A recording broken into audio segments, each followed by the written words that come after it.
আসসালামু আলাইকুম বন্ধুরা, সবাই কেমন আছেন? ছোট্ট একটা ভিডিও। যারা গার্মেন্টসে চাকরি করেন তাদের জন্য এই ভিডিওটা। 16,000 টাকা বেতনের চাকরি করি, মাস শেষে 16,000 টাকা আজকে বেতন পাইছি। এই টাকা দেখেন সবাইকে দিয়ে কয় টাকা থাকে। রুম ভাড়া মনে করেন যে 4,000 টাকা, 1 2 3 4, এই রুম ভাড়া 4,000 দিলাম। মাস শেষে সারা মাস চলান লাগে, দোকান বাকি করি, দোকান বাকি মনে করেন যে 3,000, 3,000 ছিলাম। আবার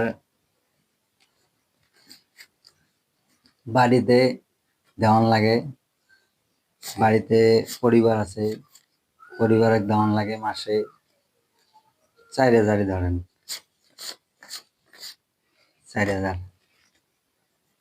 আবার নিজের পকেট খরচ আছে, আছে যা আমরা গার্মেন্টসে বেতন পাই, এই বেতনে আমাদের পোষায় না। 16,000 টাকা বেতনে চাকরি করি, দিন শেষে আমরা মানুষকে দিতেই আমাদের টাকা আটে না। আবার এদিকে বাড়তি খরচ আছে। 16,000 টাকা বেতনে